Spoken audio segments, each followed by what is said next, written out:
오늘은 요한복음 12장을 나가도록 하겠습니다. 요한복음 12장 1절부터 8절까지 읽어보겠습니다. 6월절 엿새 전에 예수께서 베다니에 오시니 그곳은 주께서 죽었던 나사로를 죽은 자들로부터 살리신 곳이라. 거기서 그들이 주를 위해 저녁을 마련하였는데 마르다는 시중을 들고 나사로는 주와 함께 식탁에 앉아있는 사람들 중 하나더라. 마리아가 매우 값진 감송 향유 한 리트라를 가지고 와서 예수의 발에 붓고 자기 머리카락으로 그의 발을 닦으니 그 집이 향유 냄새로 가득 차더라. 그때 그의 제자 중 하나로 주를 배반할 자인 시몬의 아들 유다 이스카리옷이 말하기를 어찌하여 이 향유를 300데나리온에 팔아 가난한 사람들에게 주지 아니하였느냐고 하니 그가 이렇게 말한 것은 가난한 사람들을 염려해서가 아니라 그가 도둑이며 돈주머니를 맡아 그 안에 넣은 것을 지니고 다니기 때문이라. 그러자 예수께서 말씀하시기를 그녀를 가만두어라. 그녀는 나의 장래 날을 위하여 이것을 간직해 둔 것이라. 가난한 사람들은 항상 너희와 함께 있으나 나는 너희와 항상 함께 있지는 아니하느니라고 하시더라. 지난 시간에 예수님께서 죽었던 나사로를 다시 살리신 내용에 대해서 우리가 나눠봤는데요. 이번에는 12장에서는 이제 예수님께서 다른 또 사역을 하러 가시다가 베다니로 다시 또 오신 그 내용이 나와 있습니다. 베다니는 이 나사로 죽었던 나사로가 다시 살아났던 그 동네입니다. 나사로와 마리아와 마르다 이 세 남매가 살던 동네인데요.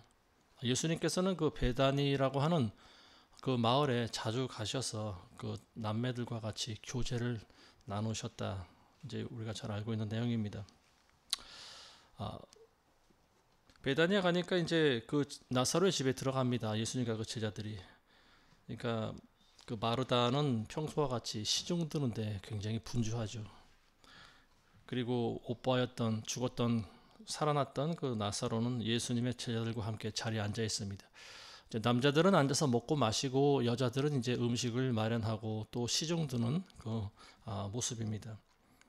근데 이 삼남매 중에 마리아라고 하는 여인이 나타납니다. 근데 이 여인이 손에 뭘 들고 나오죠. 그게 뭐냐면 이제 바로 옥합입니다. 옥합인데 그 안에는 굉장히 귀한 향유가 들어 있습니다.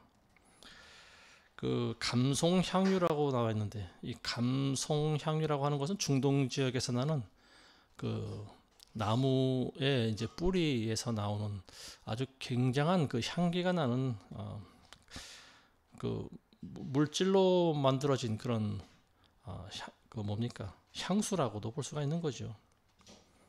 이 감송향유라고 하는 것을 이제 한 리트라라고 나와 있는데 그게 이제 한 조그만 항아리 한 분량 정도 되겠죠. 그걸 가지고 와서 깨뜨립니다. 그리고 예수님의 발에다 붓고 그리고 자기 머리칼로 예수님의 발을 닦습니다. 그녀가 이제 이런 행동을 한 거에 대해서는 사실 그 누구도 예상하지 못했던 그런 행동이라고 보는 거죠. 마리아가 그 비싼 향유 옥합을 깨뜨린 것도 놀랄만한 일이지만 그걸 예수님의 머리가 아닌 발에다가 부었다라고 하는 거죠. 그리고 자기 머리카락으로 그 예수님의 발을 닦아줍니다. 이걸 보고 나무란 사람이 있습니다. 누구냐? 바로 12제자 중에 가룟 유다입니다. 이 가룟 유다는 회계를 맡은 사람이죠. 이 사람이 뭐라고 마리아에게 질책을 하는가 하면 300데나리온이나 되는 그 귀한 향유를 어찌 발에다 부어버리느냐. 너는 굉장히 참 어리석은 행동을 하는구나. 그걸 차라리 가난한 사람한테 주었으면 얼마나 좋았겠느냐. 뭐 이런 말을 합니다. 근데 성경은 이 가룟 유다가 이런 말을 하는 것이 정말로 가난한 자들을 걱정해서가 아니고 그 돈이 아까웠기 때문이다. 이런 말을 하고 있습니다. 그가 도둑이었기 때문에 이런 말을 하는 것이다. 다른 곳에서는 실제로 이 가룟 유다가 자기가 지니고 다녔던 그 돈주머니, 그 괴짝에 있던 돈을 조금씩 자기가 훔쳤다라고 하는 그런 기록이 나와 있습니다. 그러니까 고양이에게 생선을 맡긴 격이죠. 이 300데나리온이라고 하면은 노동자의 1년 품값 정도 되는 돈입니다. 그러니까 몇 천만 원 가량 오늘날 시세로 따지면 몇 천만 원 되는 돈이라고 볼 수가 있겠죠. 이처럼 값진 물건을 한 번에 깨뜨려서 그것도 예수님 발에다 부어버린 이 여인의 행동에 대해서 여러분들은 어떤 평가를 내리고 싶으신지 모르겠습니다. 근데 예수님께서는 그 여인의 행동을 나무라지 않았습니다. 가만두어라.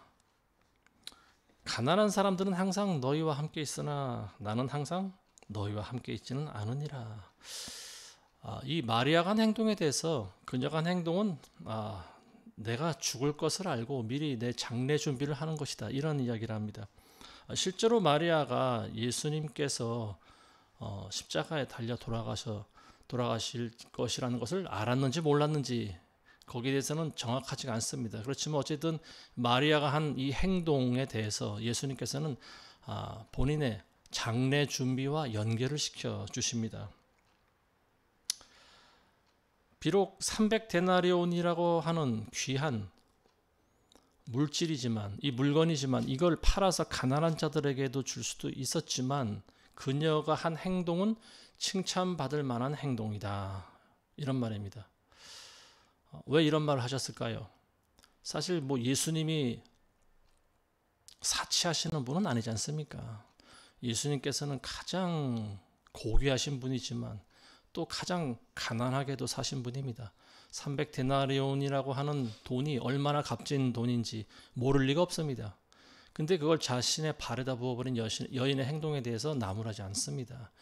가룟 유다는 그 여인의 행동을 나무랐지만 예수님은 그걸 그냥 놔두라고 하십니다. 그리고 그녀가 하는 행동을 가만히 보고만 계십니다. 가난한 사람들은 항상 너희와 함께 있으나 나는 항상 너희와 함께 있지 않는다. 이 말씀에 이제 중요한 말씀이죠. 가난한 사람은 어느 시대나 어느 곳에나 항상 있습니다. 그러니까 이거는 어떤 시기에 대한 부분을 말씀하는 것이다 이렇게 보는 거죠. 너희가 가난한 자들을 도와줄 수 있는 것은 언제라도 할 수 있는 것이다. 그렇지만 지금 나에게 할 수 있는 일들은 시간이 정해져 있다라고 하는 말입니다. 예수님이 초림하셨을 때 그리고 이때는 이제 마지막 6월절 아닙니까? 며칠 있으면 예수님이 십자가 달리시는 날입니다. 근데 여인의 한 행동에 대해서 그 여인이 한 행동은 나의 시간이 얼마 남지 않은 것이고 또 내 장례 준비를 한 것이기 때문에 그 여인에 대해서 뭐라고 하지 말아라, 나무라지 말아라 이런 말씀하신 거죠. 예수님께 드리는 것은 어떤 행동을 하더라도 우리가 아까워해서는 안 됩니다. 왜냐하면 예수님은 가장 존귀한 분이기 때문에 그렇습니다. 하나님께 드리는 것이 우리가 드리는 것이 아무리 귀하다 할지라도 하나님께는 사실 그것이 아무것도 아닌 거죠. 온 천지간에 있는 모든 것이 다 하나님 거고 하나님이 만드신 건데 그중에 우리도 피조물일 뿐인데 우리가 아무리 값진 것을 드린다 할지라도 하나님 입장에서 보면 그게 얼마나 귀한 게 되겠습니까? 하나님께서 받으신다라고 하는 것은 결국 우리의 마음을 받으시는 거죠. 우리가 가지고 있는 가장 귀한 것을 예수님께서 그것을 인정하신다라고 하는 말입니다. 예수님을 위해서 아낌없이 헌신할 때.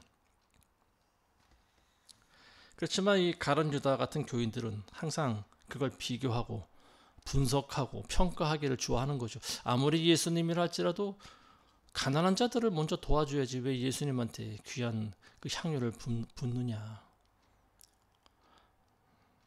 사실 이런 사람들은요 예수님보다 세상을 더 사랑하고 돈을 더 좋아한다라고 하는 말입니다.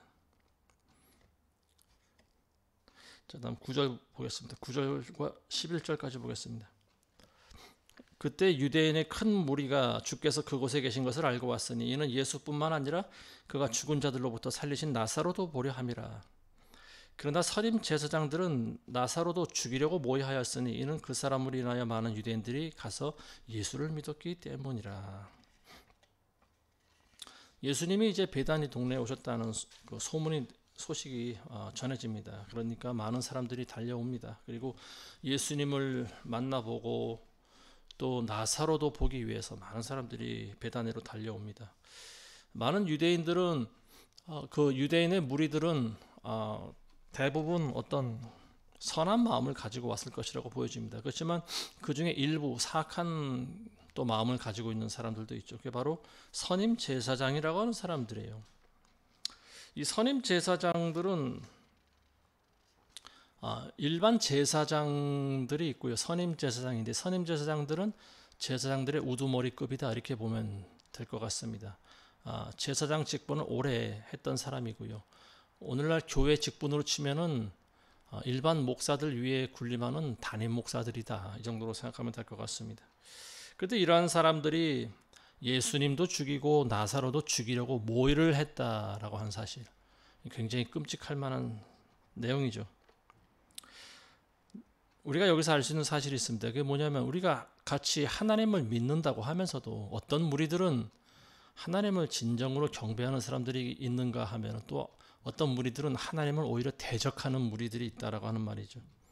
이 선임 제사장들의 무리는요, 예수님과 나사로를 죽이려고 모의를 했는데 특히 나사로를 죽이려고 했던 이유는 뭡니까? 나사로가 죽었다가 살아난 산 증인이기 때문에 그렇습니다. 그리고 나사로가 다니면서 자기가 죽었다가 살아난 이야기를 보는 사람들마다 전하지 않겠습니까? 그러니까 나사로를 죽여서 화근을 없애려고 하는 거죠. 이 사람들한테 있어서, 이 선임 제사장들한테 있어서 예수님이라고 하는 존재는 과연 어떤 존재일까요? 하나님의 아들이라는 사실이 이 사람들도 마음속에는 믿어집니다. 그렇지만 그것보다 더 중요한 것이 있죠. 그게 뭐냐면 자신들의 기득권을 잃지 않는 일입니다. 많은 사람들이 예수님을 따라가면은 자신들이 할 일이 없어지지 않습니까? 본인들도 결국 예수님을 따라다녀야 되는 그런 신세로 전락할 수밖에 없는데 이 현실이 굉장히 끔찍한 겁니다. 이 사람들은 항상 사람들의 존경을 받아왔고 사람들이 드리는 헌금을 가지고 먹고 살아왔고 또 권위도 있고 또 권력도 부리고 얼마나 편합니까? 이 종교주의자들이라고 하는 것은요. 종교주의자들이라고 하는 직업은 굉장히 편한 직업이라고도 볼 수가 있습니다. 근데 이것을 진짜 하나님의 아들이 오니까 한순간에 전부 빼앗겨 버리게 됐습니다. 그래서 이 사람들이 가장 두려워했던 것은 예수님이 하나님의 아들이라는 사실보다 자기가 가지고 있었던 모든 입지를 전부 송두리째 빼앗겨 버린 일이죠. 사실 이 선임 제사장들이라고 하는 사람들도 가룟 유다, 이 도둑이었던 가룟 유다와 조금도 다를 바 없는 그런 인물들입니다. 12절에서 16절 보겠습니다. 그 다음 날 명절에 온 많은 무리가 예수께서 예루살렘에 오셨다는 말을 듣자 종려나무 가지를 들고 주를 맞이하러 가서 호산나 주의 이름으로 오시는 이스라엘의 왕은 복이 있도다 라고 외치더라. 예수께서 어린 나귀 한 마리를 찾아 그 위에 타시니 기록되기를 시온에 따라 두려워 말라 보라 너의 왕이 나귀 새끼를 타고 오시는도다 라고 함과 같더라. 제자들이 이 일들을 처음에는 깨닫지 못하다가 예수께서 영화롭게 되신 그때서야 이 일들이 주에 관해 기록되고 그들이 이 일들이 주께 행한 것인 줄 기억하더라. 자, 예수님이 이제 예루살렘에 입성하실 때 나귀 새끼를 타고 입성을 하시죠. 그때 많은 사람들이 줄지어서서 예수님을 맞이합니다. 손에 종려나무 가지를 꺾어서 흔들어대면서 호산나 외칩니다. 호산나. 그리고 이 내용에 대해서 미리 선지서에 이제 기록되어 있는 말씀을 인용하죠. 이 요한복음을 기록한 그 요한 사도는요, 스가랴서 9장 9절에 있는 말씀을 인용합니다. 스가랴서 9장 9절에 이런 말씀이 있습니다. 오 시온에 따라 크게 기뻐하라. 오 예루살렘에 따라 소리 지르라. 보라 네 왕이 오시나니 그는 공의로우시며 구원을 지니셨고 겸손하시며 나귀를 타시리니 곧 나귀 새끼인 어린 나귀니라. 예수님께서 어린 나귀 새끼를 타고 오신다라고 하는 내용이 이미 수백 년 전에 스가랴 선지자로부터 예언이 되었습니다. 그리고 그 말씀을 이루기 위해서 예수님께서는 굳이 나귀 새끼를 타고 예루살렘에 입성하셨다라고 하는 거죠. 17절부터 22절입니다. 그때 주께서 나사로를 그의 무덤에서 부르셨어 죽은 자들로부터 살리셨을 때 주와 함께 있던 무리가 증거하더라. 이런 연유로 그 무리도 주를 맞으니 이는 주께서 그 기적을 행하신 것을 그들이 들었기 때문이라. 그러므로 바리새인들이 서로 말하기를 너희가 얼마나 부질없는 짓을 하는지 아느냐. 보라 세상이 그를 따라가는도다 라고 하더라. 명절에 경배하러 온 사람들 중에는 어떤 헬라인들이 있더라. 그러므로 이들이 갈릴리 베세다 사람 빌립에게로 와서 그에게 청하여 말하기를 선생님 우리가 예수를 뵙고자 하나이다 라고 하자 빌립이 와서 안드레에게 말하니 안드레와 빌립이 다시 예수께 말씀드리더라. 많은 사람들이 이제 예수님 주변에 모여듭니다. 근데 바리새인들은 서로 그렇게 말을 주고받습니다. 너희가 얼마나 부질없는 짓을 하고 있는지 아느냐? 보라, 세상이 그를 따라가는도다. 세상이 그를 따라간다는 거죠. 온 세상이 예수님을 따라간다라고 하는 거죠. 이 바리새인들 선임 제사장들과 같은 사람, 부류의 사람들이죠. 대부분의 많은 그 유대인들, 예루살렘에 살던 유대인들이 이 바리새인들입니다. 바리새인들 아니면은 뭐 다른 그 뭡니까 다른 혈통이 없어요. 이 사람들이 정통 그 유대 지파 또는 남아있는 그 지파가 또 하나 있습니다. 갑자기 생각이 안 나네요. 근데 그 유대 지파 사람들과 여호수아의 후손들이죠. 여호수아의 그 지파가 갑자기 생각이 안 나네요. 결국은 이 정통 유대인들이라고 하는 사람들의 머릿속에 남아있는 생각은요, 종교적인 그런 형식만 고집하는 그것만 남아있어요. 그러다 보니까 예수님이 하나님의 아들이라고 하면은 보통 사람이라면 어떻게 됩니까? 온갖 일을 다 젖혀두고라도 예수님을 따라가는 것이 그 정상 아니겠습니까? 근데 이 사람들은 자기들끼리 서로 얼굴을 쳐다보면서 혀를 찹니다. 혀를 차면서 저 얼마나 어리석은 사람들이냐 봐라. 온 세상이 다 예수님을 따라간다. 예수를 따라가는도다. 본인들도 따라가야죠. 본인들도 예수님을 믿고 따라야죠. 근데 이 사람들은 그럴 마음이 없습니다. 왜냐하면 아까 말한 것과 같이 선임 제사장들과 같은 무리이기 때문에 그렇습니다. 자, 근데 그 중에 어떤 사람들이 예수님을 만나기를 청하는 내용이 나옵니다. 그리고 이 사람들은 유대인들이 아니고 헬라인입니다. 이방인이죠. 그리스 사람들입니다. 이 헬라인들이 예수님 만나기를 원합니다. 자, 이 내용이 이제 짧게 소개가 되고 있는데요. 여기서 암시해주고 있는 부분이 있습니다. 이 9절에서 요한이 우리에게 암시해주고 있는 내용은 뭐냐? 예수 그리스도의 복음이 이제 이방인들에게도 전파된다라고 하는 말입니다. 그 전에는 유대인들에게만 복음이 전파되는 그런 상황이었죠. 그렇지만은 이 부분에서 헬라인이 등장을 합니다. 그리고 예수님을 만나러 오는 내용이 나오고 있습니다. 예수님이 전한 이 복음, 예수 그리스도의 복음은 유대인들에게만 국한된 것이 아니죠. 이 모든 이방인들에게 전부 해당이 되는 말씀입니다. 그래서 오늘날 우리에게까지 이 복음이 전파된 거예요. 23절에서 33절 보겠습니다. 예수께서 그들에게 대답하여 말씀하시기를 인자가 영광 받을 시간이 왔도다. 진실로 진실로 내가 너에게 말하노니 한 알의 밀이 땅에 떨어져 죽지 아니하면 한 알 그대로 남아있지만 죽으면 많은 열매를 맺느니라. 자기 생명을 사랑하는 사람은 그것을 잃을 것이요 이 세상에서 자기 생명을 미워하는 사람은 그것을 영생에까지 보존하리라. 누구나 나를 섬기고자 하면 나를 따라오라. 내가 있는 곳에는 나의 종도 거기에 있으리니 누구나 나를 섬기면 아버지께서 그를 높이시리라. 이제 내 혼이 괴로우니 내가 무슨 말을 하리요. 아버지시여 이 시간으로부터 나를 구해주소서. 그러나 이 일을 위하여 내가 이 시간까지 왔사옵니다. 아버지여 아버지 이름을 영화롭게 하옵소서라고 하니 그때 하늘에서 음성이 나기를 내가 그 이름을 영화롭게 하였고 또다시 영화롭게 하리라고 하시더라. 그때 곁에 서서 그 음성을 들은 무리가 말하기를 천둥소리였다고 하고 또 어떤 사람들은 천사가 그에게 말한 것이라고도 하더라. 예수께서 대답하여 말씀하시기를 이 음성은 나 때문에 난 것이 아니라 너희를 위하여 난 것이라. 이제 이 세상에 심판이 이르렀으니 이제 이 세상의 통치자가 쫓겨나리라. 또 내가 땅에서 들리면 모든 사람을 내게로 이끌어 오리라고 하시니라. 이것을 말씀하심은 주께서 어떠한 죽음으로 죽으실 것인가를 의미하심이라. 자, 예수님께서 하시는 말씀, 유명한 말씀이 있죠. 한 알의 밀이 땅에 떨어져 죽지 아니하면 한 알 그대로 남아있지만 죽으면 많은 열매를 맺느니라. 여기서 한 알의 밀이 의미하는 부분은 바로 예수님 당신입니다. 내가 죽어야 많은 열매를 맺을 수 있다라고 하는 말입니다. 예수님께서는 이 땅에 초림하셨을 때 죽으러 오신 분입니다. 어린 양으로 죽으러 오셨죠. 그리고 예수님께서는 이 말씀하신 것과 같이 한 알의 밀이 되어 땅에 심어져 죽으셨습니다. 그리고 많은 열매를 맺으셨고요. 그리고 앞으로도, 그리고 미래에도 계속해서 많은 열매를 맺으실 것이라고 믿습니다. 문제는 이제 우리가 살아가는 것입니다. 우리가 어떻게 살아가야 될지. 우리는 예수님과 같은 모습으로 살아가야 된다라고 하는 거죠. 한 알의 밀이 땅에 떨어져 죽지 아니하면 그대로 남아있지만, 씨앗이 땅에 떨어지면 어떻게 돼야 됩니까? 죽어야 되는 거죠.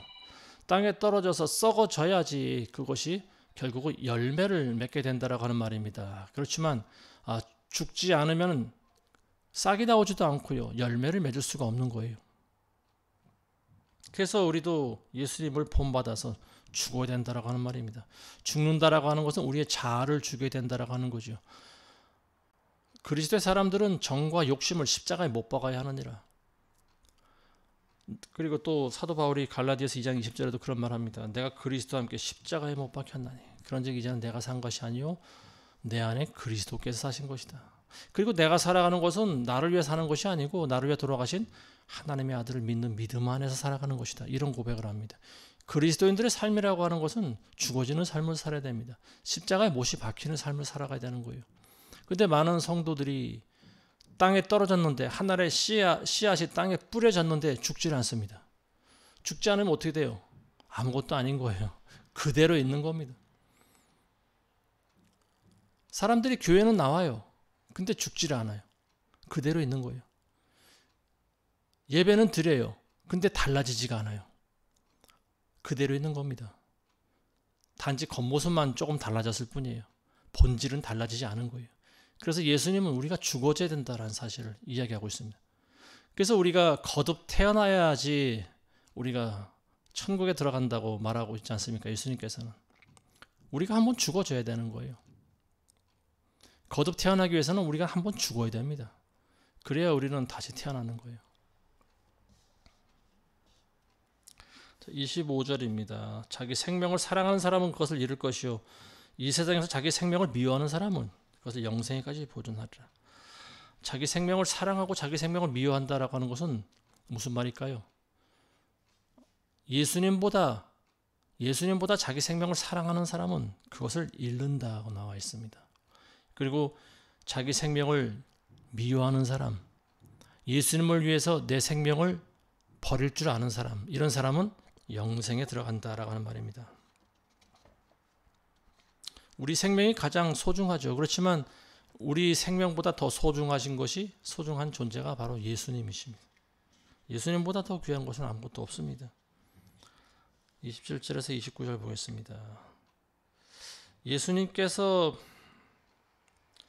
그런 고백하십니다. 내 혼이 괴롭다. 이제 내 혼이 괴로운 내가 무슨 말을 하리요. 그러면서 아버지여 이 시간으로부터 나를 구해주소서. 그러나 이 일을 위하여 내가 이 시간까지 왔사옵나이다. 아버지여 아버지 이름을 영화롭게 하소서. 하늘을 향하여 기도하시는 예수님의 그 말씀이 나오고 있습니다. 근데 그때 이 예수님의 말씀이 끝나자 하늘에서 천둥 소리 같은 소리가 울립니다. 하나님 아버지가 말씀하시는 거죠. 내가 그 이름을 영화롭게 하였고 또다시 영화롭게 하리라. 예수님에게 주시는 말씀입니다.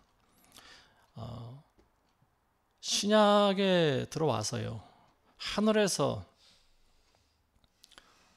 아버지, 그러니까 하나님 아버지의 음성이 무리들에게 들려온 것이 3번 기록되어 있습니다. 맨 처음은 언제 나오는가 하면 예수님이 세례 받으실 때, 침례 받을 때 하늘에서 소리가 나죠. 침례 요한에게 세례 받고 물에서 올라오실 때 하나님의 음성이 들려옵니다. 이는 내 사랑하는 아들이요 그 안에서 내가 매우 기뻐하노라. 그 두 번째는 어디서 나옵니까? 그 3명의 제자들만 데리고 높은 산에 올라가신 적이 있었죠.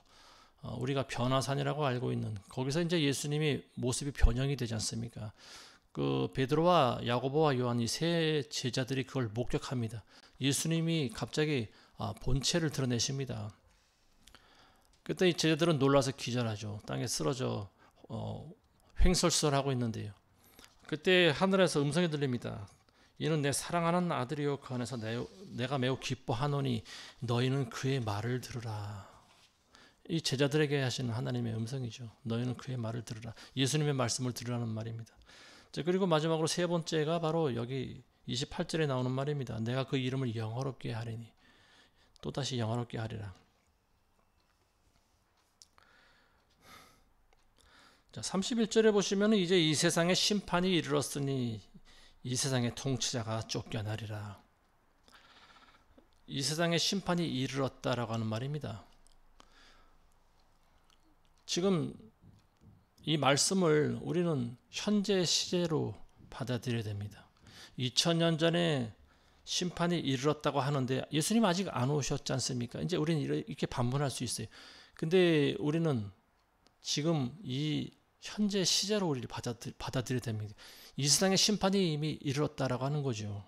그리고 2000년 전보다 지금은 더 죄악으로 치닫고 있고요. 예수님 오실 때가 그만큼 더 가까이 왔다라고 하는 사실입니다.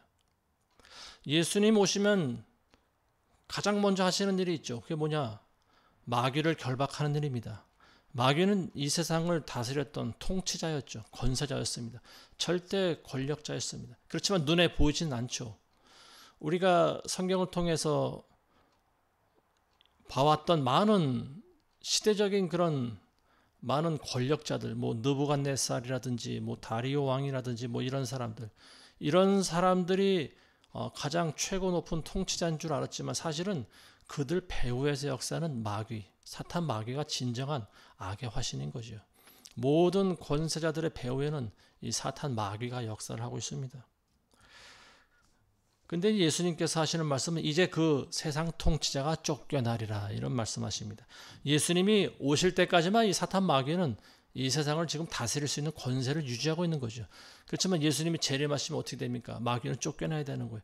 쫓겨날 뿐만 아니라 결박을 당합니다. 결박당해서 1000년 동안 무적행성에 갇혀 있어야 됩니다. 그리고 1000년이 지나면 다시 나오죠. 그리고 영원한 불지옥으로 들어가야 됩니다. 이게 마귀의 운명입니다. 우리가 지금 보고 있는 각 나라 권세자들 많이 있죠. 모든 나라 민족마다 대통령이 있고 왕이 있고 권세자들이 있습니다.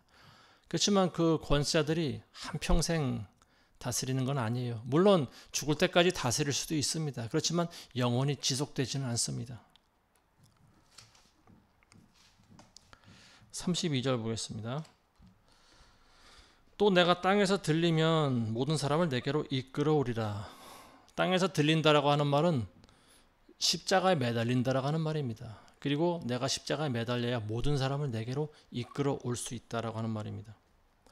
모든 사람을 이끌어 온다. 모든 사람에게 다 구원을 주신다라고 하는 말이 아니에요. 구원의 기회를 주신다라고 하는 거죠.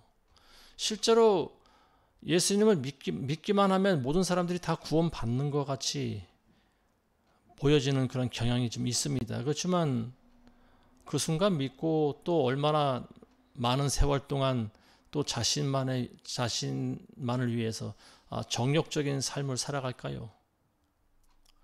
그리고 자기도 모르게 예수님을 배반하는 사람도 있지 않겠습니까? 가룟 유다처럼. 그러니까 모든 사람들이 다 구원받는다라고 하는 것은 아니죠. 지구상에 있는 모든 사람들에게 구원의 기회를 주신다라고 하는 거고요. 그리고 모든 사람들이 예수님을 믿을 때 구원을 받게 된다라고 하는 그런 의미입니다. 문자적으로 지구상에 살아있는 모든 사람들이 다 구원받는다라고 하는 말이 아닙니다. 34절 보겠습니다. 41절까지 보겠습니다. 무리가 주께 대답하기를 우리가 율법에서 듣기로는 그리스도가 영원히 산다고 하였는데 어찌하여 당신은 인자가 들려와야 하리라고 말씀하시나이까? 이 인자는 누구나이까? 라고 하니 예수께서 그들에게 말씀하시기를 아직 잠시 동안은 빛이 너희와 함께 있으니 너희는 빛이 있을 동안에 행하여 어둠이 너희를 엄습하지 못하게 하라. 어둠 가운데 행하는 사람은 자기가 어디로 가는지 알지 못하느니라. 빛이 있을 동안에 너희는 그 빛을 믿으라. 그리하면 빛의 자녀들이 되리라고 하시더라. 예수께서 이 말씀을 하시고 떠나시어 그들로부터 숨으시더라. 주께서 그처럼 많은 기적들을 그들 앞에서 행하셨으나 그들이 주를 믿지 아니하였으니 이는 선지자 이사야의 말을 이루려 함이라.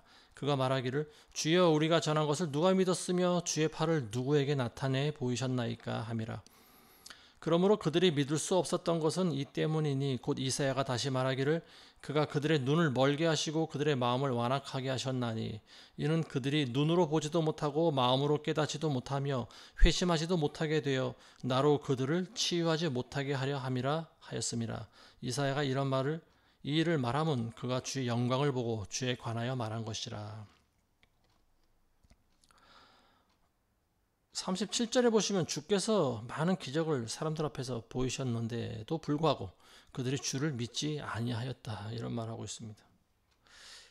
자, 그리고 그렇게 된 이유가 뭘까요? 바로 선지자 이사야가 말한 예언의 말씀이 이루어지고 있다라고 하는 것을 보여주는 거죠. 이사야가 말하기를 그 사람, 그러니까 너희들이 눈이 있어도 보지 못하고 귀가 있어도 듣지 못한다, 그런 말씀하시지 않습니까? 그리고 마음으로도 깨닫지도 못하고 회심하지도 못하게 되어 나로 그들을 치유하지 못하게 하려 함이라.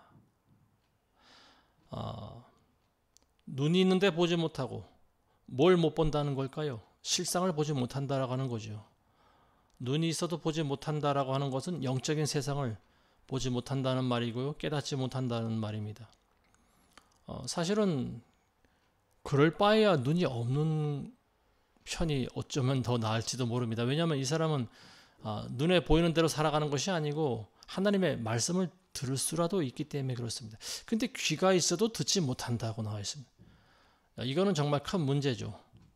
눈이 멀고 귀가 멀어버리면 어떻게 될까요? 이 사람은 정말로 구원받을 만한 그런 기회가 아주 적어져 버리는 거죠. 듣지도 못하고 보지도 못하고, 그러다 보니까 어떻게 됩니까? 또 회개를 못하는 거예요. 결국은 구원받지 못한다라고 하는 말입니다. 근데 하나님께서 이렇게 만드셨을까요? 하나님이 이렇게 만드신 것이 아니고요, 그들의 마음이 워낙 완악하기 때문에 그와 같은 상황으로 본인들 스스로를 만들어 버렸다라고 하는 말이죠. 그래서 예수님이 많은 기적을 행하셨는데도 불구하고 예수를 믿지 않는다라고 하는 말이에요. 이게 얼마나 마음이 완악한 겁니까? 우리도 마찬가지예요. 마음이 부드러워야 됩니다. 우리는 마음이 열려야 돼요. 하나님 앞에서 마음을 열 줄 알아야 돼요. 그래야 하나님이 개입을 하십니다. 하나님의 성령께서 우리 가운데 임하십니다. 우리가 하나님을 끝까지 거부하면 하나님의 영이 임하지 않습니다. 요한계시록에 보면 예수님께서 라오디게아 교회에게 이런 말씀하시지 않습니까? 내가 밖에 서서 문을 두드리노니 너희는 문을 열어야 된다라고 말하고 있지 않습니까? 근데 많은 사람들이 노크 소리를 듣고 있지만 문을 열지는 않습니다. 구원의 기회가 나에게 없어지는 거예요. 우리가 마음을 열을 때 하나님도 역사하십니다. 42절에서 43절 보겠습니다. 그럼에도 불구하고 상급 관원 중에서도 많은 자가 주를 믿었으나 바리새인들 때문에 그들이 주를 시인하지 못하였으니 이는 그들이 회당에서 출애당하지 않기 위함이라. 이는 그들이 사람의 영광을 하나님의 영광보다 더 사랑하였습니다. 상급관은 유대인들이죠. 대제사장과 선임 제사장들을 포함한 이런 종교인들, 그리고 또 많은 그 공무원들, 오늘날로 치면은요, 이런 사람들 중에서도 예수님을 믿은 사람들이 많이 있었다라고 하는 거예요. 근데 이 사람들이 정작 속으로는 믿었는데 시인하지 못했다, 이렇게 나와 있습니다. 왜냐하면 바리새인들 때문에 그래요. 바리새인들이 그걸 알면은 벌떼같이 달려와서 공격을 하고요, 그리고 그 사람들을 회당에서 쫓아내기 때문에 그렇습니다. 이 내용이 시사하고 있는 바가 굉장히 중요하죠. 우리가 하나님을 믿을 때 다른 조건을 보면 안 됩니다. 다른 이유와 변명을 붙이면 안 돼요. 내가 이런 불이익에 처하기 때문에 나는 예수님을 시인하지 못했습니다. 내가 죽기 싫어서 나는 예수님의 말씀에 순종하지 못했습니다. 결국은 이런 것들이죠. 당시 많은 상급 관원들이 예수님을 믿었습니다. 저 사람이야말로 진정한 하나님의 아들이고 선지자다. 그렇지만 우리는 그걸 시인하면 안 돼. 이런 거죠. 왜냐하면 회당에서 쫓겨나는 것이 두렵기 때문에 그렇습니다. 회당에서 쫓겨나는 것이 더 무서운 일일까요? 아니면 지옥에 가는 일이 더 무서운 일일까요? 이 사람들은 거기까지 생각을 못하는 거죠. 하나님의 아들을 시인하고 차라리 죽는 것이 낫습니다. 그렇지만 내가 살기 위해서 하나님의 아들을 시인하지 못한다. 이것은 어리석은 거예요. 사람들이 하나님을 믿어도요, 하나님보다 더 두려워하는 것이 있으면 안 됩니다. 이 바리새인들은, 많은 상급 관원들은 예수님을 믿었지만 예수님보다 더 두려운 것이 있었어요. 그것이 뭐냐? 바로 자기가 교회에서 쫓겨나는 일입니다. 공회에서 쫓겨나는 거예요. 회당에서 쫓겨나는 거예요. 그래서 결국 이 사람들은 예수님 믿는 것보다 내가 쫓겨나는 것이 더 두렵다라고 하는 거예요. 그래서 사람들 앞에서 시인을 하지 못합니다. 시인한다라고 하는 것이 왜 중요할까요? 속으로만 믿으면 구원받지 않겠습니까? 근데 성경에는 분명히 이 사람들이 시인하지 못했다 이렇게 나와 있습니다. 여기에 대해서 사도 바울이 로마서에 보면 이런 이야기를 하고 있습니다. 로마서 10장 10절에 보면요. 우리가 잘 아시는 내용이에요. 사람이 마음으로 믿어 의에 이르고 입으로 시인하여 구원에 이르느니라. 마음으로 믿으면 의에 이른다라고 하는 거죠. 의에 이른다. 그렇지만 입으로 시인할 때 구원에 이른다라고 분명히 이야기를 하고 있습니다. 물론 의에 이르는 것이나 구원에 이르는 것이나 동일한 의미일 수는 있습니다. 그렇지만 적어도 내가 예수님을 믿는다라고 하면은요, 자기 고백이 있어야 됩니다. 그 뭐냐면 믿는 사람들에게는 믿음의 행위라고 하는 것이 있어요. 지금까지도 논란이 되고 있는 주제입니다. 그리고 지금도 계속 저를 공격하고 있는 사람들이 그렇게 이야기를 하고 있어요. 당신은 왜 믿음과 행위를 왜 같이 합쳐서 봅니까? 믿음과 행위는 분명히 다른 것인데. 그런데 저는 그렇게 생각하지 않아요. 많은 성경에서 믿는 자들에게는 믿음의 행위가 따라야 된다라고 분명히 이야기를 하고 있습니다. 근데 오늘날 보면은 하나님의 말씀을 쪼개기 좋아하는 사람들은 믿음과 행위를 굳이 갈라놓으려고 하는 거예요. 속으로만 믿으면 된다라고 하는 거죠. 저는 이 사람들이 왜 이런 생각을 하게 될까? 아무리 묵상을 해봐도 잘 모르겠어요. 근데 조금씩 그런 생각이 듭니다. 이 사람들은 결국 본인이 손해 당하지 않으면서 믿고 싶었기 때문에 이런 교리를 만들어낸 것이 아닐까. 내가 한번 믿었기 때문에 나는 영원토록 그 구원이 보장된다라고 하는 것을 나는 더 좋아하기 때문에 그런 교리를 만들어낸 것이 아닐까. 이런 생각을 안 해볼 수가 없는 거죠. 사람이 마음으로 믿을 때 의에 이르고 입으로 시인하여 구원에 이른다라고 나와 있어요. 마음으로 믿는 것은 누구나 할 수 있는 일입니다. 그렇지만 입으로 시인하는 일은 굉장히 어려워요. 오늘날에는 물론 쉬울 수도 있어요. 난 예수님 믿습니다. 왜냐하면 잡아가는 사람이 없기 때문에 그래요. 난 예수님 믿어요. 이렇게 말해도 누가 뭐라 하는 사람 없습니다. 그렇지만 2000년 전은 그때라면은 달라지죠. 그때는 문제가 달라집니다. 왜냐하면 나는 예수님 믿습니다. 어떻게 됩니까? 너는 이단자야. 사람들에게 낙인 찍히죠. 그리고 같은 형제 동족 간에도 쫓겨납니다. 교회에서 쫓겨나요. 그리고 더 나아가서 관원들 앞에 가면 어떻게 될까요? 로마 권세자들 앞에 가면 어떻게 될까요? 나는 예수님을 따릅니다. 나는 예수님 믿습니다. 물론 이건 예수님 부활하신 다음에요.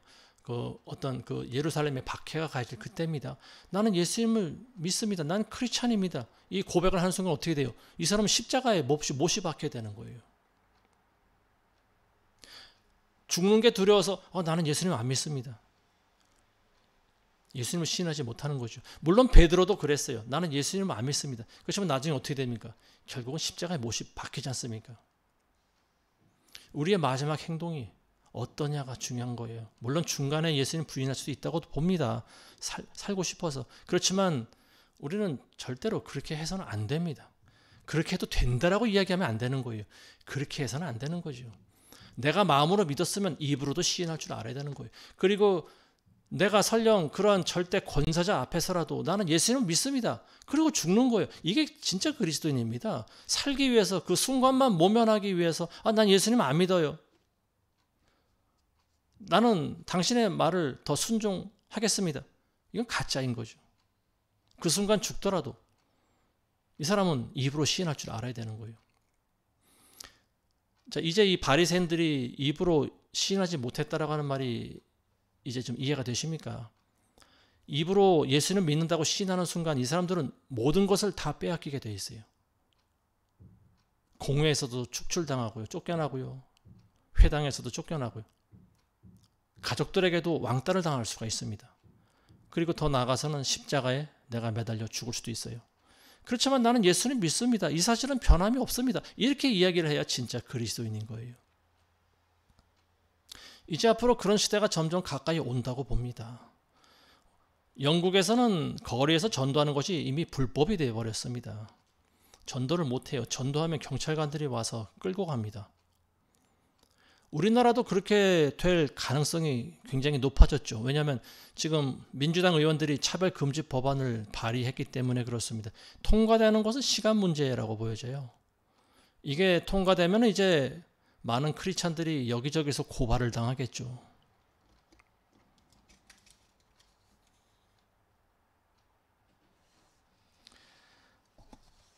예수님 당시 많은 관원들이 예수님을 믿었지만 사람들 앞에서 시인하지 못했다. 주를 시인하지 못했다라고 하는 말입니다.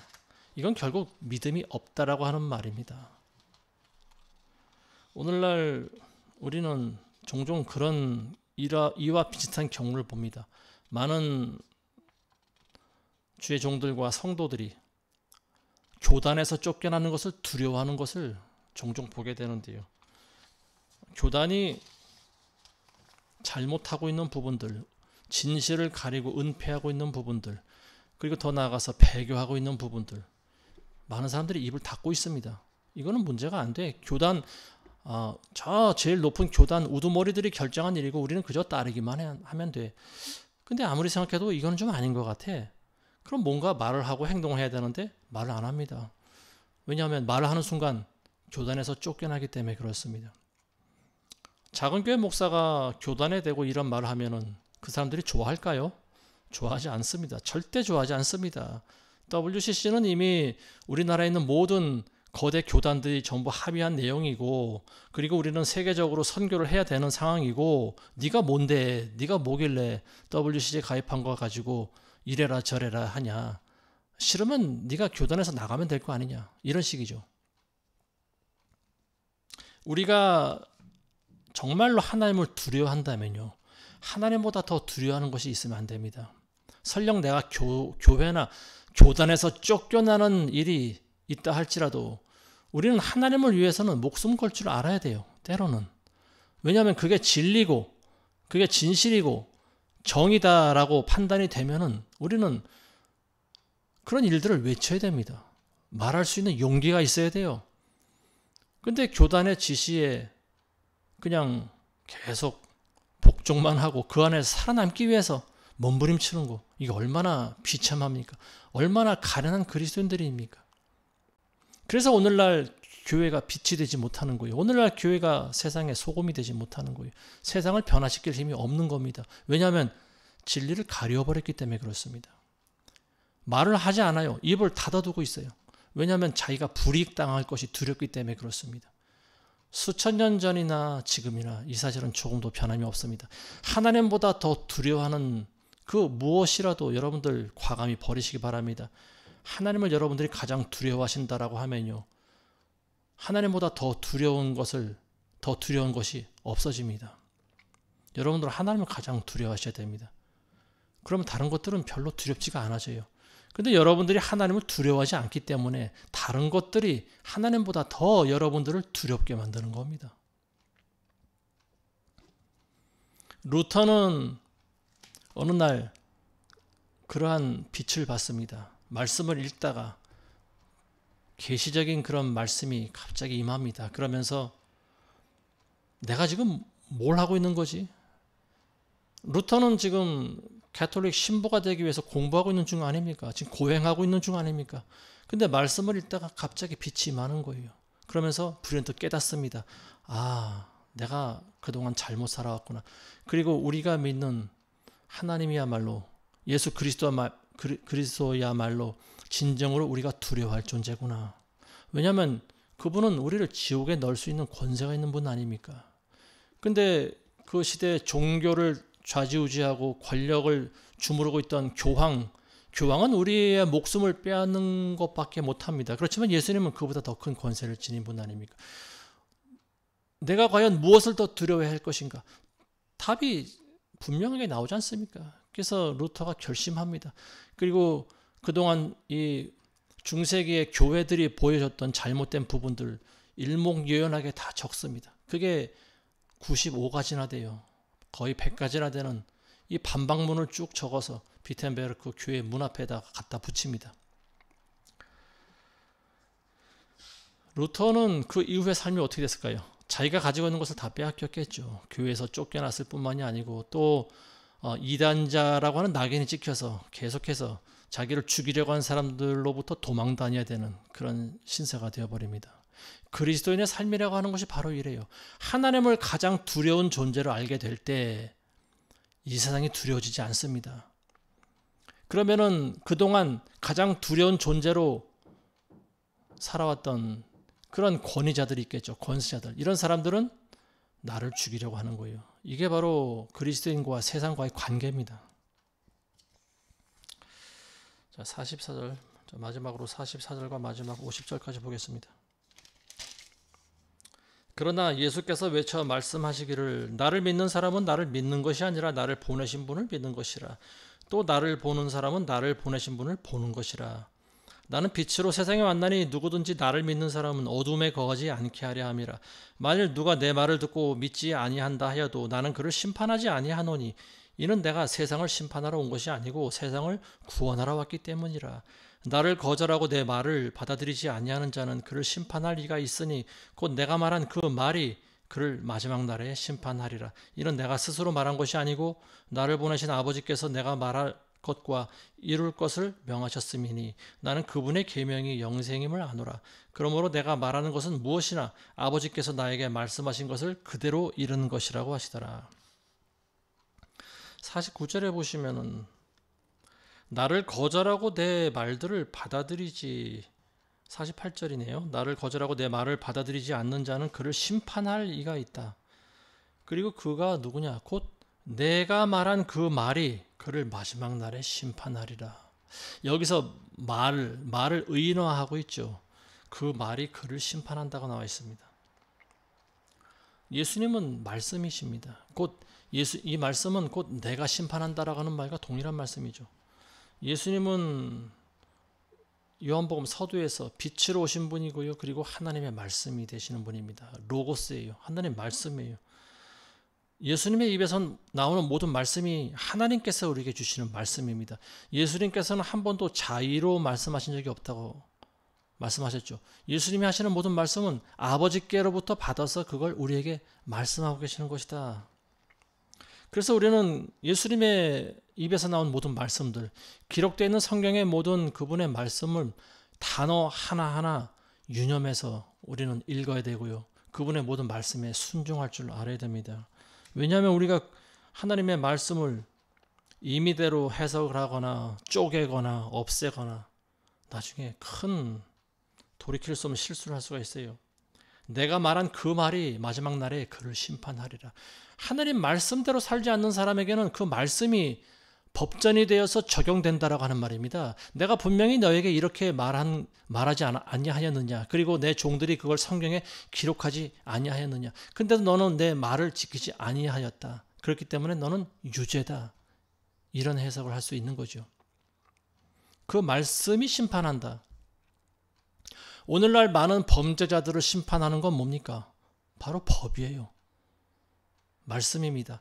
판사들이 심판하는 것 같지만 사실 판사들은 대변하는 거고요. 그 범죄자를 심판하는 것은 뭡니까? 법이 심판하는 거죠.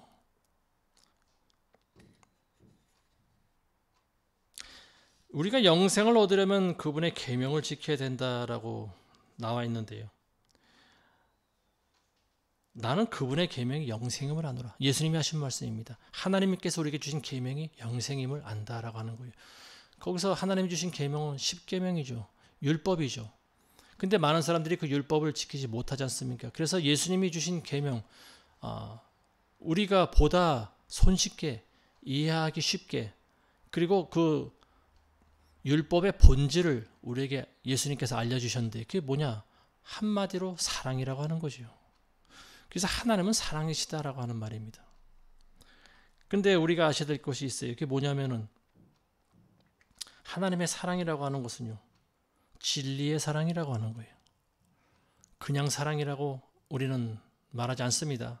왜냐하면 이 시대에 너무나 많은 세상의 더러운 것들이 사랑이라고 하는 이름으로 둔갑을 해버렸기 때문에 그래요. 우리가 말하는 사랑은요, 그리스도의 사랑입니다. 그리고 진리의 사랑을 말하고 있는 거예요. 진리가 없는 사랑은 사랑이 아닙니다. 그건 무분별한 사랑이죠. 그리고 오히려 그런 것들은요, 사랑이 아니고 오히려 죄악에 가깝습니다. 요한일서 3장 23절에 보시면 그의 계명은 이것이니 우리가 그의 아들 예수 그리스도의 이름을 믿고 그가 우리에게 주신 계명대로 서로 사랑하라는 것이라. 우리가 서로 사랑하라고 하는 거죠.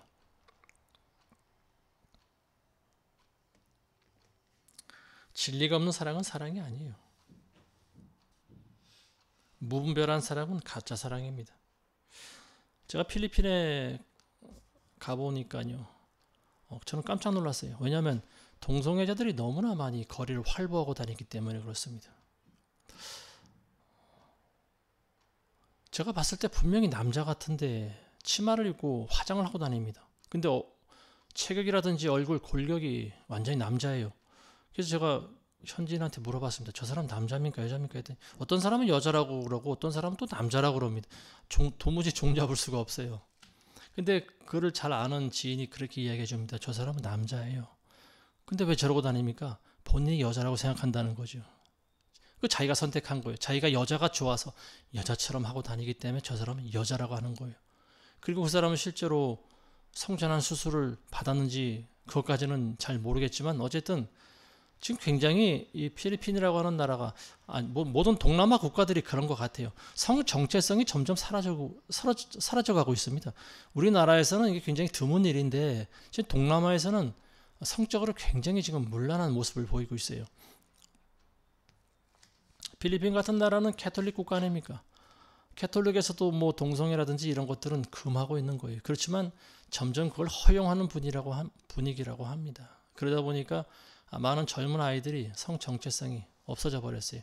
그리고 이 무분별한 성생활로 인해서 미혼모가 많이 생기고요. 또 아버지 없는 자식들이 많이 생겨나는데 이런 아이들이 자라서 자기 정체성을 분명히 모른다는 거죠. 분명히 남자로 태어났는데도 여자 행세하고 다니는 사람도 있고요. 또 여자로 태어났는데도 불구하고 남자처럼 머리를 짧게 자르고 남자 행세를 하면서 다니는 그런 여자들도 봤습니다. 자, 이런 사람들에게 사랑이라고 하는 것이 어떻게 다가가야 될까요? 서로 사랑하라고 했으니까 그래 그 사람들도 다 품고 그래 너희가 하고 싶은 대로 살아라. 나는 너를 사랑한다. 네가 원하는 대로 살아라. 이거 사랑일까요? 이건 사랑이 아니죠. 이건 그 사람에게 독을 부어주는 것과 똑같습니다. 독약을 계속 먹이는 것과 똑같은 거죠. 그건 사랑이 아닙니다. 사랑이라고 굳이 표현한다라면 무분별한 사랑이죠. 지난주에 저는 몰랐어요. 근데 서울에서도 우리나라 서울에서도 뭐 퀴어 문화 축제라고 하는 이름으로 뭐 동성애자들의 뭐 페스티벌이 열렸다고 하는데요. 물론 매년 열리는 행사긴 하지만 열릴 때마다 그걸 보면은 참 마음 한구석이 답답해집니다. 도대체 우리나라가 어찌 되려고 저러는가 그런 마음이 들어요.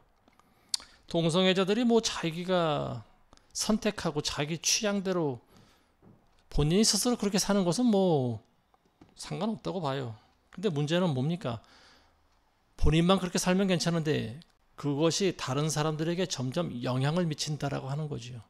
그리고 유명한 사람들이 커밍아웃 하는 경우도 있죠. 뭐 예를 들어서 나는 모든 사람들이 남자로 알고 있는 사람이 어느 날 갑자기 나는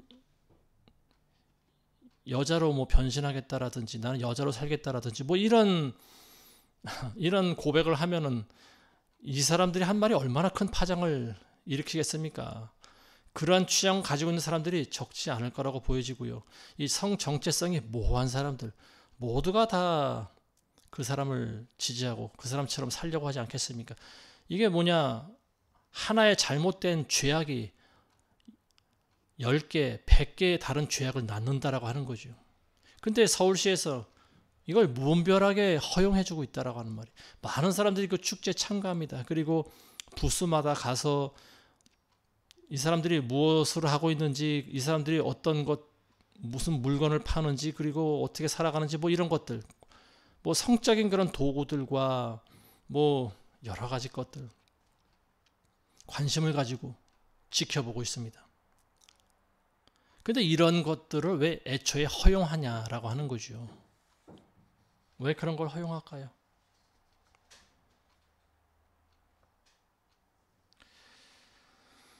이런 사람들에게 분명히 마지막 날에 그들을 심판할 하나님의 말씀이 존재하지 않겠습니까? 하나님께서 우리에게 주신 고유의 성이 있는데 그걸 무시하고 자기 마음대로 살던 사람에게 천국이 허락될까요? 저는 결코 그렇지 않다고 보여집니다. 제가 이런 말을 하면은 지금은 좀 예민한 말이 될 수도 있다고 봅니다. 어떤 교단에서는 많은 목사들이 심지어는 본인이 동성애자이기 때문에 그래요. 내가 목사인데 그럼 내가 지옥 간단 말이냐? 지옥 가지요. 당연히 지옥 가지요. 회개하지 않으면 지옥 가지요. 왜 하나님이 주신 성을 자기가 마음대로 바꿉니까? 그리고 그런 사람이 진리를 가르치겠습니까? 제대로 진리를 가르칠 수 있을까요? 그런 사람들이 절대 진리로 예수님을 증거할 수 있을까요? 하나님의 말씀이 가장 두렵고 가장 기본이 되고 가장 완전한 말씀이라고 말할 수 있을까요? 본인이 아마 동성애자나 개인 목사들은요, 하나님 말씀보다 당신들이 더 중요하다고 얘기할 겁니다. 교인들이 더 중요하다. 교인들의 삶이 더 중요하다고 이야기할 거예요. 당신이 좋아하는 것을 하나님도 좋아하십니다. 아주 말을 살짝 바꿉니다. 내가 좋아하면 하나님도 다 좋아한다라고 하는 거예요. 그럼 내가 하나님보다 높은 사람인가요? 그건 아니잖아요. 말도 안 되는 그런 논리들이 오늘날 교회에서 퍼져나가고 있습니다. 물론 많은 교회가 그런 것은 아니지만 아직까지는 그래도 교회 안에서 진리가 선포된다고 저는 믿습니다. 근데 그런 정신 나간 사람들이 가끔 있다라고 하는 거예요. 그러니까 오늘날 지금 우리나라가 이 지경 이 모양이 되어버리지 않습니까? 교회가 기준이 없다 보니까 교회가 갈팡질팡 하는데 세상 사람들이 오죽하겠습니까? 이미 우리나라에서도요, 이런 성을 통한 성적인 그런 취향이라고 하는 이름으로 사탄 마귀가 깊숙하게 지금 관여를 하고 있는 것 같습니다. 근데 많은 교회들이 여기에 적극적으로 대응을 해야 됩니다. 진리가 아닌 것은 아니라고 이야기할 줄 알아야 돼요. 그리고 그런 법을 만들려고 하면은 교회들이 들고 일어나야 됩니다. 근데 오늘날 목사들은 꿀먹은 벙어리가 돼버렸어요. 정말 안타깝고 답답한 일입니다. 왜 그들에게 말을 못할까요? 왜 권세자들을 두려워할까요? 이 사람들도 뭔가 밥그릇을 잃을까봐 그게 두려운 거겠죠. 그냥 그러고 살아가는 거예요. 좋은 게 좋은 거라고. 동성애에 대해서 말하면은 나만 괜히 이상한 꼴이 되니까. 그리고 많은 정치인들이 그걸 추진하려고 하는데 내가 왜 굳이 그걸 반대해야 되는가? 이런 입장인 것 같아요. 근데 그러다 보면 결국 우리나라가 어떻게 되겠습니까? 자기들도 위험해지는 거예요. 똑같습니다. 지금 반대하다가 내가 쫓겨나나 나중에 쫓겨나는 건 똑같아요. 근데 반대 안 하고 입을 다물고 있다가 나중에 쫓겨나면 그것처럼 그야말로 비참한 일은 없는 거죠. 그리고 그런 사람들은 예수님께로부터도 인정을 못 받을 겁니다.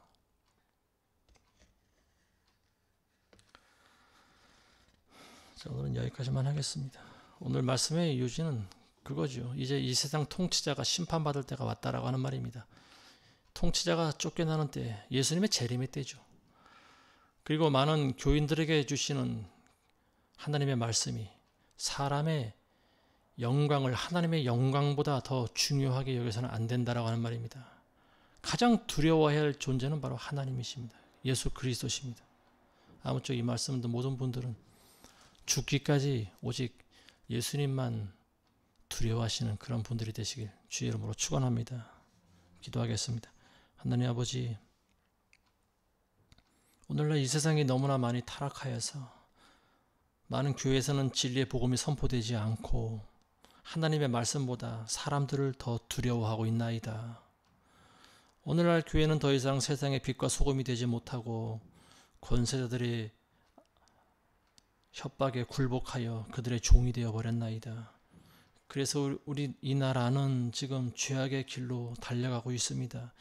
이 나라 안에는 더 가증한 죄악들이 독버섯처럼 자라고 있고 많은 교회들이 영적으로 혼합되고 있습니다. 하나님, 이러한 와중에서도 하나님께서 건질 만한 자들을 건지심을 믿습니다. 바알에게 무릎 꿇지 아니한 의인들 7,000명 그 이상의 선한 그리스도인들이 일어나게 하시고 마지막 때 이 세상의 악과 대항하여 싸울 수 있도록 진리의 사람들이 더 나올 수 있도록 하나님 도와주시옵소서. 예수님의 이름으로 기도드리옵나이다. 아멘.